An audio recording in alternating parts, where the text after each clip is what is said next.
नमस्कार मित्रों। आज मैं आपको राजस्थान में सती दादी के महोत्सव क्या होते हैं, कैसे होते हैं, झुंझुनू राजस्थान में श्री रानी सती दादी जी की वंश परंपराओं का उल्लेख करेंगे। सती, हमारे शास्त्रों ने सती उसे माना है जो सत्य के लिए जीती हैं एवं सत्य की रक्षा के लिए मृत्यु का विवरण कर लेती हैं। सत्य का अर्थ परमात्मा होता है, लेकिन सती वह है जो अपने पति को परमात्मा मानती है।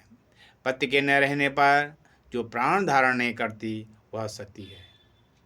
भारत के नर नारी अपने महान आदर्श के रूप में ऐसी सतियों की पूजा करते हैं।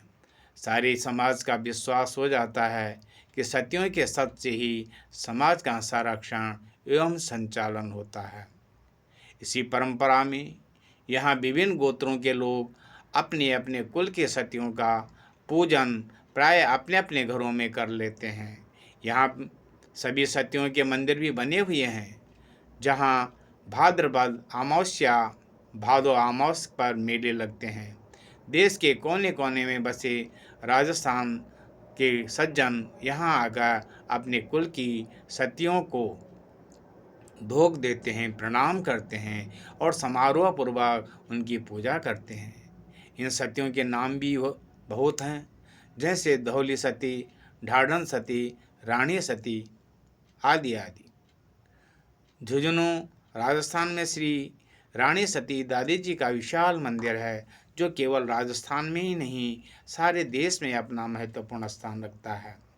विदेशों में बसने वाले भारतीय भी जब स्वदेश आते हैं तो अपने श्रद्धा सुमन माँ दादी जी की दरबार में झुंझुनू जाकर चढ़ाने से नहीं चूकते। विदेशों में भी दादी जी के भक्तों ने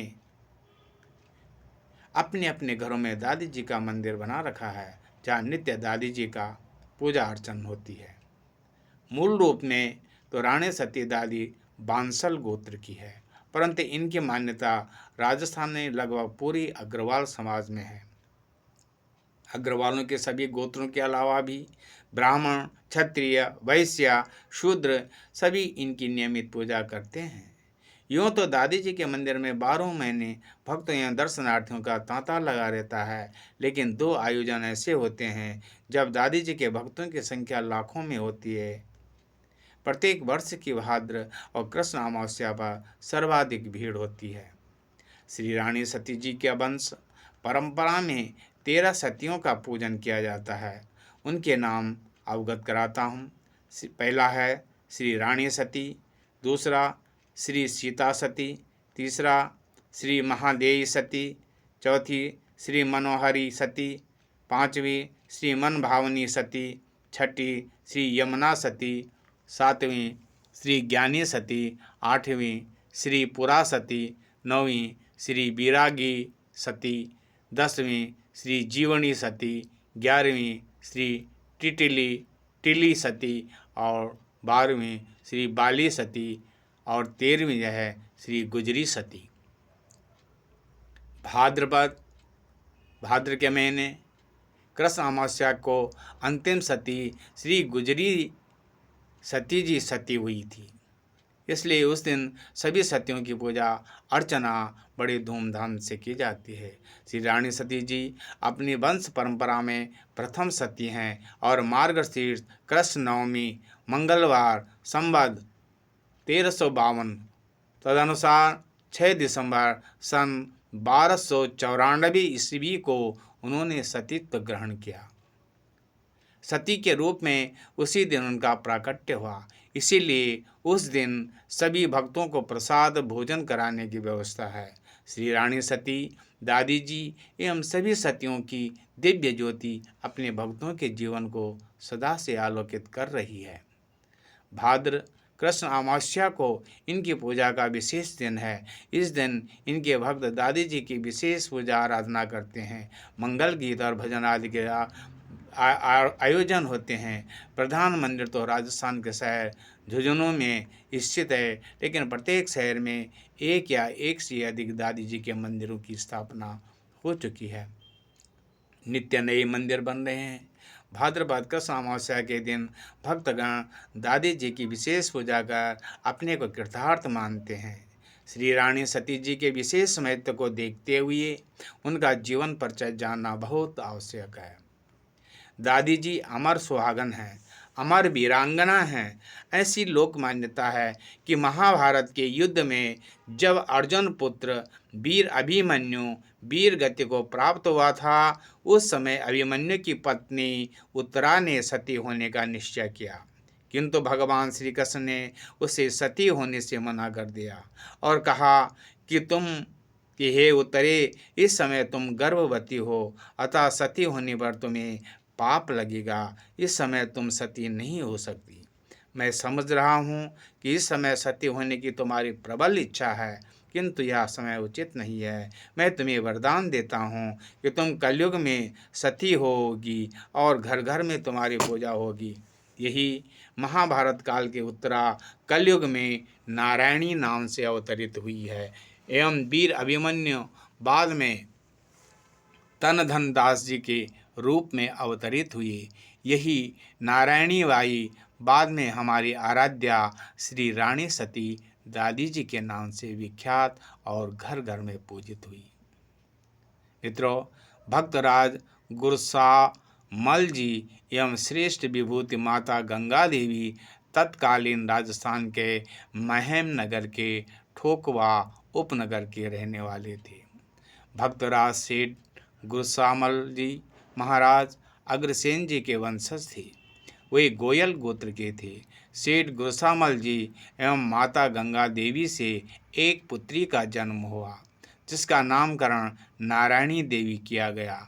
जन्म के समय नारायणी बाई का मुखमंडल अति दिव्य एवं तेजस्वी था। माता पिता अपनी पुत्री के मुखमंडल को देखकर बड़े प्रसन्न होते थे। एक संत ने इस कन्या को देखकर आशीर्वाद दिया कि यह कन्या अमर सुहागन होगी, जग में ऊंचा नाम करेगी एवं भक्तों के भंडार भरेगी। यह शुभ आशीर्वाद देकर संत अंतर्धान हो गए।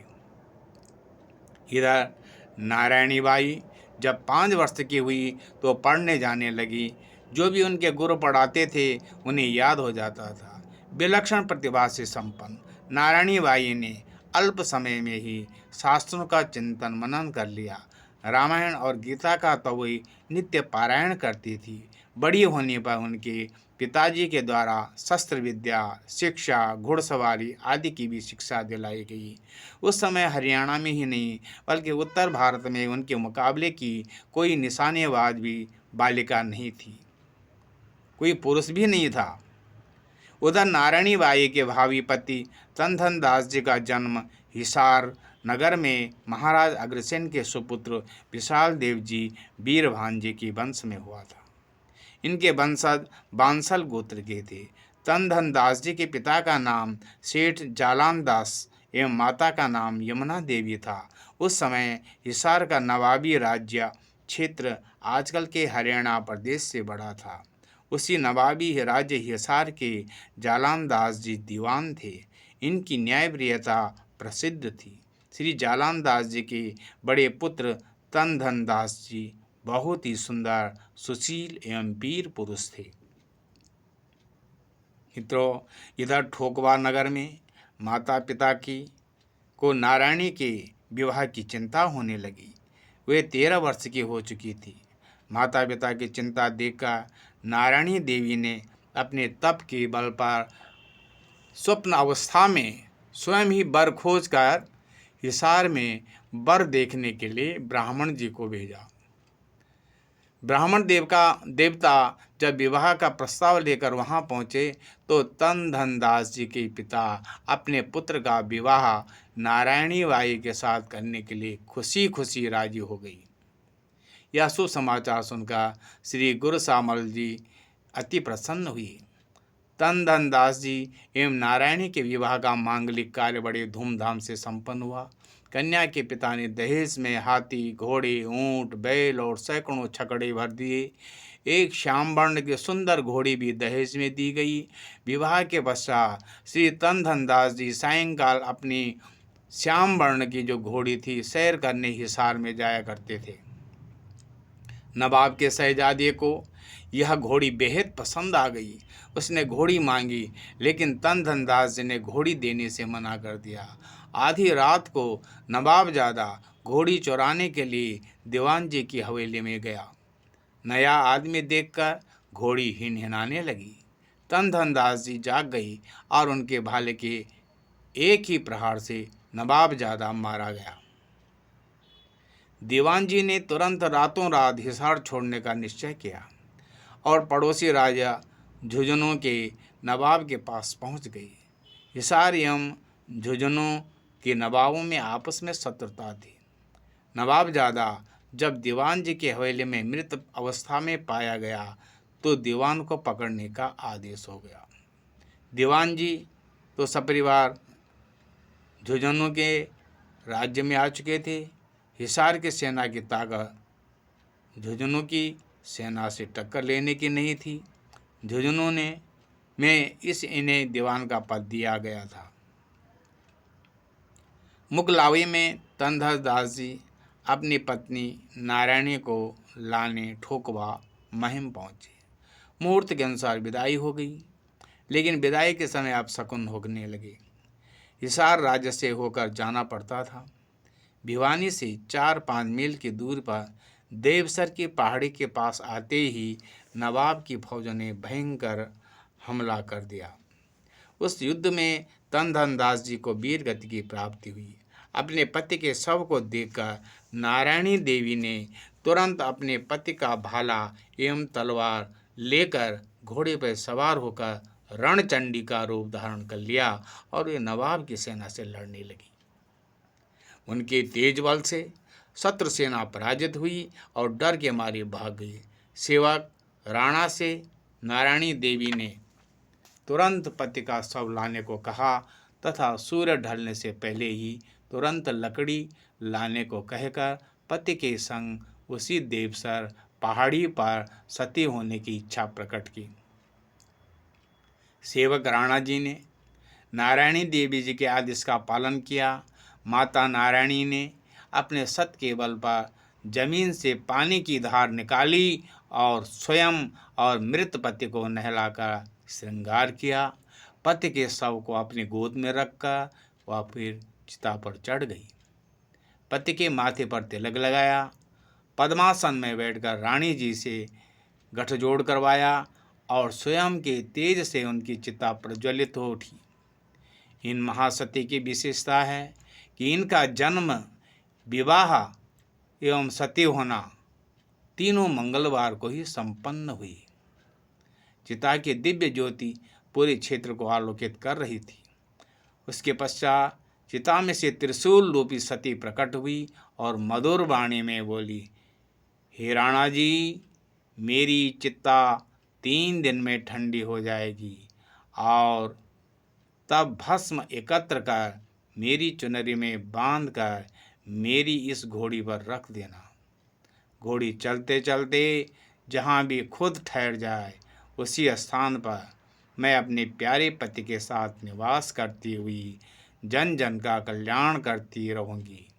घोड़ी झुंझुनू के मार्ग पर चल पड़ी और जहाँ रुकी वहीं पर सेवक राणा जी ने माता नारायणी देवी का स्मरण किया। उस पवित्र स्थान पर चबूतरा बनाकर भस्म को स्थापित कर पूजन किया गया। माता नारायणी की आज्ञानुसार नवमी के शुभ दिन जो भी व्रत रखते हैं उनके घर में श्री रानी सती दादी का वास होता है। श्री नारायणी जी की मुगलावा लेकर आते हुए मार्ग में ही सती हो गई थी। दाम्पत्य जीवन का अर्थ भी नहीं जान पाई थी कि पति के संग सती भी हो गई। इसलिए जनसाधारण इन्हें सतियों की रानी कहने लगी। एक किंवदंती के अनुसार अपने सेवक राणा की सेवा से प्रसन्न होकर सती ने कहा कि मेरा नाम जग में रानी सती के नाम से प्रसिद्ध होगा। धीरे धीरे सती जी श्री रानी सती के नाम से प्रसिद्ध हुई, जो निरंतर भक्तों का कल्याण कर रही है। जिस स्थान पर घोड़ी रुकी थी उस स्थान पर झुंझुनू में आज भी माँ रानी सती का विशाल मंदिर स्थापित है। भारत के विशाल मंदिरों में यह मंदिर अपना विशेष स्थान रखता है। सच्ची भक्ति और भावना के साथ जो भी श्री दादी जी के दरबार में आता है उसकी मनोकामना पूर्ण हो जाती हैं। जय माँ सती।